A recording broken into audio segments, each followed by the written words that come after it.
Drex's 3D here. Today I'm going to be talking about resin 3D printing. This is the first time I've tried resin 3D printing.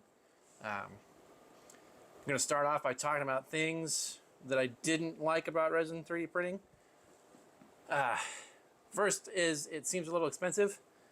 This brand new printer, the Saturn 4 from Elegoo, it cost me $299. And then on top of that, I had to buy the wash and cure station, which I bought used from Elegoo. The fluid to clean the 3D printed parts after it's done. And all in all, I was in it, I think around $500. You could probably go a little bit cheaper. You know, you can get a smaller printer, you can get a used printer. You don't have to get like a wash station. You can get like a pickle jar and rinse them off that way. But either way, it cost me around $500 for everything. And like I can get an A1 Mini right now for, you know, $200 plus a roll of filament. I'm, you know, less than $300. I'm having a good time with the A1 Mini. So yeah, it seems a little expensive. Yes, it was really messy, at least at first. Stuff like this for me, I'm very not coordinated, I guess is an appropriate word. I made a mess everywhere. I spilled everything. Fortunately, I never got any resin on the screen, which I've been told isn't the worst thing, but it's not the greatest thing. And you know, as I went, I got better with it. But yeah, it was really messy. And yeah, the other thing that I don't really like about it is all the extra stuff you have to get. So like I mentioned, the wash and cure station, you have to get fluid to clean the prints. I try to cut back on that by getting water washable resin, but I don't actually recommend it, at least in my little experience I have with resin printing. Because somewhere around here, aha! So this is part of this print here. As I was trying to put it on, it just completely snapped. It seems very brittle. I will acknowledge that maybe I just didn't cure this enough or cured it too much. I don't know. I don't really know a whole lot about resin printing. But yeah, so there's a lot of extra stuff. Wash and cure fluids. The gloves, you need to buy gloves, and oh man, I went through a lot of gloves doing this. I felt like every time I put on a pair of gloves and did something, I had to take them off, and then I didn't want to put the old pair on and wind up getting resin on my hands, so I had to get a new pair of gloves. And yeah, there's a lot. But that was in my short experience so far. That was basically the only issues I had. Things I didn't like about resin printing. The things I do like, supports seem to be a lot easier to remove, and they clean up a lot better. Now, I only have experience printing this model, well, and this little guy, but as far as supports go, I only have experience printing this. It's from Black Forge Games. You probably can't read that, but this is a part of that, and it's got their name on it. And they're pre-supported pieces here. Unfortunately, I didn't get any video of it, but they just snapped right off. If they did leave like a little zit or nipple or whatever you want to call it, I was able to just scrape it right off. It nice and smooth. It's very easy, and I actually really liked that. And then the detail. I mean, look at this thing. Like, it's not the best. Hopefully I didn't just screw it up by picking it up.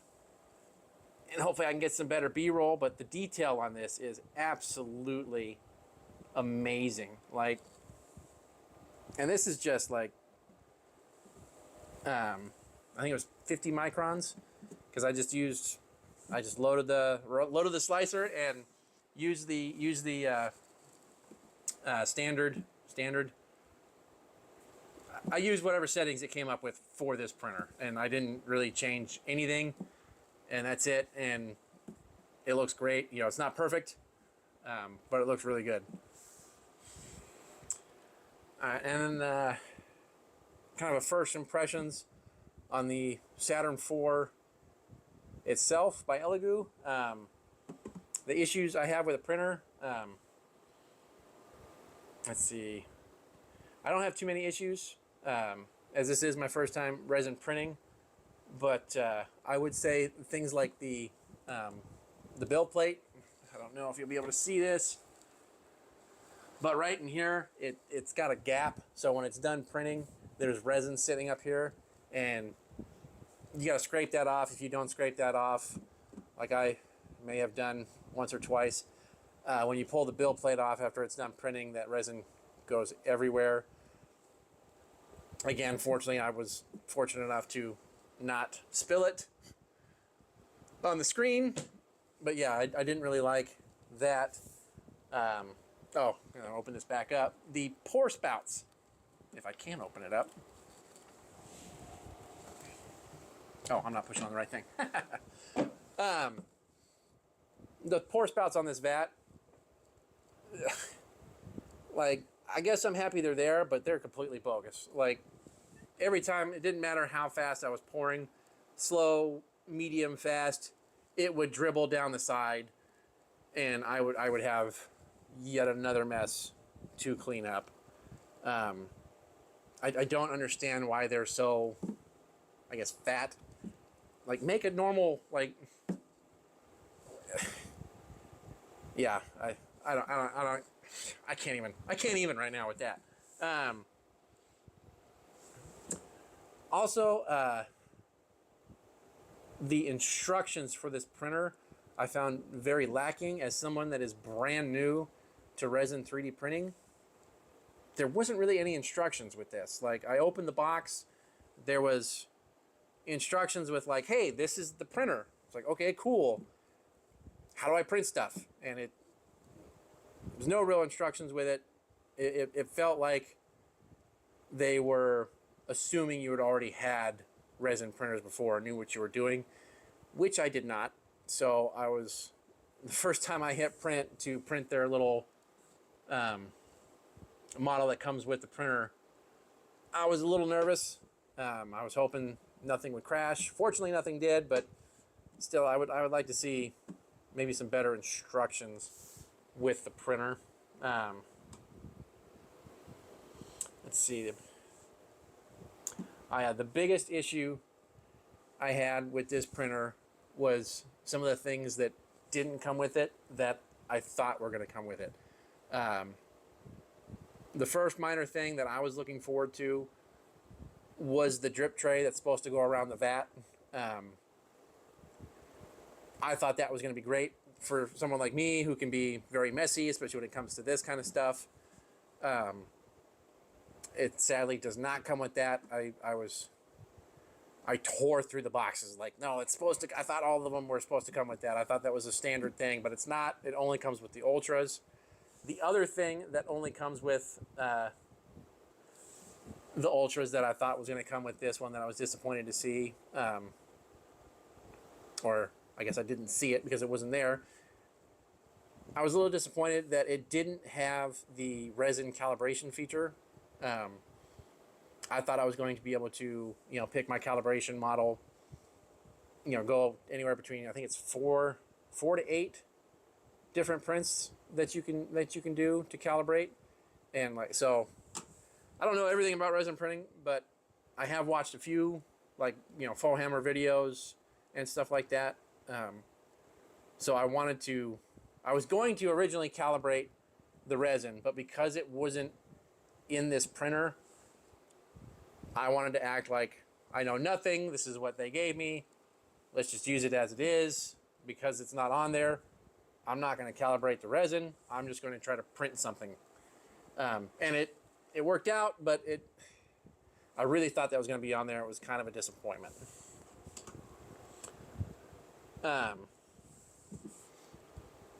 So the thing that I liked about this printer is it's actually really easy to use. Everything I just complained about was really just a complaint in the very beginning when I first started. yeah, despite not having good instructions or anything, it worked. It printed. I did have some issues. A couple of failed prints. Like this is actually supposed to be the monster mouth on this side behind this mask. And for whatever reason, it actually failed 3 times on me. The first time, it was just basically something like this at the bottom of the vat. I scraped it off. I tried again. I ended up getting these 2 things. And I was like, okay, I might actually have to go about this and, like, you know, learn about resin printing. But then I ran out of the water washable resin. I had to buy some more, and the standard stuff was cheaper. So I was like, okay, well, I'm just going to try that. I threw the standard stuff in there, and it printed first try. It didn't do anything like this. So I don't know what that is. But yeah, I mean, it was really easy to use. I had, like I said, I had a couple failed prints, but it printed really well, and the detail is phenomenal. Like, I am super happy. This is the print, again, Black Forge Games. Check them out if you haven't already. I saw this print initially on a faux hammer. I believe it was a review of one of his printers. He used it to print this model out. And when I saw this model, I was like, okay, I need to get a resin printer. I want that. Like, that is so cool looking. So yeah, in conclusion, should you start to resin print? Yes, absolutely. I had some frustrations with it, but overall, I had a lot of fun. Yeah, I can't wait to print some more of these models from Black Forge Games. I can't wait to get this one on my wall. Hopefully, you'll see it in some future videos. Right now, the Saturn 4 is blocking it, but you know, somewhere behind this printer on the wall there, I'm hoping to hang this up at some point. Oh, do you guys have any other suggestions for things that you think I should print? Like, I really like Black Forge Games stuff. Their stuff is really cool. I want to print more stuff, but like, what recommendations do you guys have out there? Like, I know is it My Mini Factory, I believe. They've got some cool stuff. Let's see. Okay, so should you get the Saturn 4? That I don't know yet. With this being my first Resin 3D printer, I don't feel like I should say yes or no. Like, it seems very easy to print with. Yeah, I can't recommend getting this one per se as a newbie, because you know, I am a newbie. I don't really know. But on that note, I now have a base to compare other printers to. And I actually also bought the Mars 5 Ultra when it came out. I actually have it in the box down there. I'm looking forward to getting that out. Hopefully trying to actually film it and get some B-roll footage for you guys. And I'm hoping to have more of a first impression / review on that printer, since I have something to compare it to. And I hope to do a comparison, like actual video, like which one should you get. Yeah, look forward to that. I guess that's it. I guess that's where I'll end the video. Thanks for watching. If you liked it, please like and subscribe. And also, if you have any tips or tricks for resin printing, let me know down in the comments below. Thank you so much. Have a good one.